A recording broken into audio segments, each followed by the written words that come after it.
how does a bunch of colonies, an entire ocean away from their rulers, just decide to become a country? It's an incredible story, really. One full of rebellion, huge ideas, and a couple of pieces of paper that literally changed the world. So let's dive into the birth of the United States and see how this amazing transformation happened, one step at a time. All right, here's our game plan. We'll start with who was here first. Then we'll dig into what really sparked the revolution. We're going to look at that famous declaration that kicked everything off, see how a nation was built from the ground up, and finally, we'll meet some of the key people who made it all happen. So, before we can even get to the revolution, we gotta set the scene. Understand the world it all happened in, who was already living in America, and what in the world brought all these new people across the ocean. This is really the first and most important question we have to ask. Because when those first European ships landed, they didn't exactly find an empty continent. Not at all. The original inhabitants were, of course, the American Indians, also known as Native Americans. They've been living here for thousands and thousands of years, with incredibly rich and diverse cultures spread all across the land. Now, the new people arriving came for completely different reasons. You had European colonists who were looking for things like political liberty, religious freedom, maybe a chance to make a better living.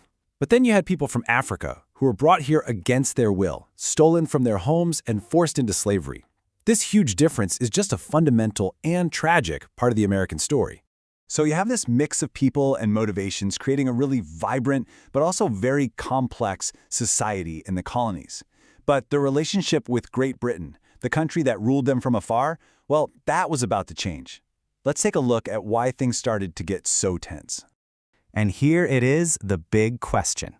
Why did these colonists, who, remember, still saw themselves as British subjects, decide to fight for their own country? What was the final straw? It wasn't just one thing. It was really a chain reaction. First, Britain started hitting them with high taxes. But the real kicker, the thing that made them furious, was that they had absolutely no say in it. That's taxation without representation.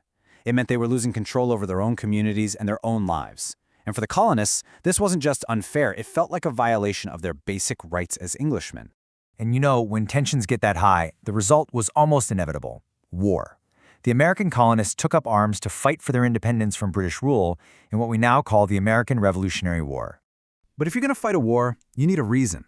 You have to tell the world and yourselves what you're actually fighting for. And that brings us to one of the most important moments in American history. The American Revolution needed a mission statement, right? And boy, did it get one of the most famous ones ever written. So who was the person who actually put these revolutionary ideas down on paper? That person was Thomas Jefferson. He was the main author of the document that would officially cut ties with Britain and spell out the entire philosophy for this brand new nation.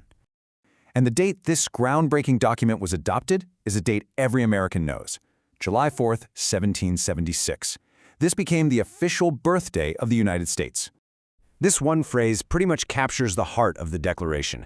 Jefferson called these unalienable rights, which is a fancy way of saying they can't be taken away by any government. This was a totally revolutionary idea at the time, and it has inspired people fighting for freedom all over the world ever since. Okay, so they declared independence, they fought a war, and they won. Amazing. But now came the really hard part: actually building a country. How do you take 13 separate states and turn them into a single, unified nation? After the war, it became pretty clear, pretty fast, that the first attempt at a government wasn't working. They needed a stronger framework. So, in 1787, leaders from the states got together to write a new founding document, the U.S. Constitution. It's so important to get the difference between these two documents straight. Think of it like this. The Declaration of Independence was the breakup letter with Great Britain. It says why they were leaving. The Constitution, on the other hand, is the rulebook for the new country. It explains how this new government is actually going to work. But not everyone was on board with this new constitution.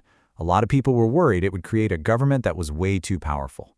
So, to convince people to support it, a series of brilliant essays called the Federalist Papers were published, written by James Madison, Alexander Hamilton, and John Jay.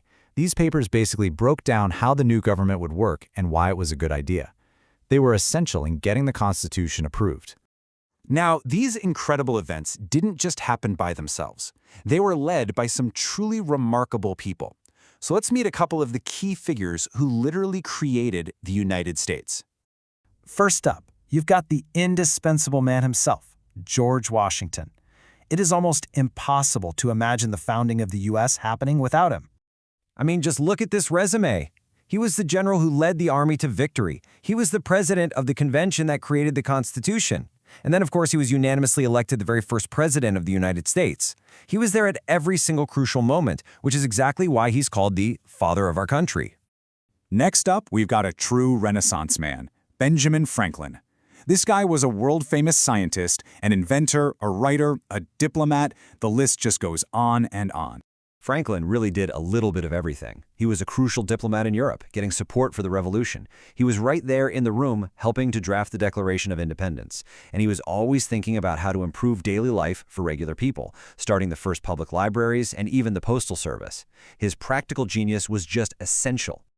And that brings us right back to today. You know, the arguments about freedom, the power of government, and individual rights that started all the way back then, we're still having them now. So the real question for us is, how are these founding ideas and the actions of these early leaders still shaping the United States today? What does it all mean for us, right here, right now?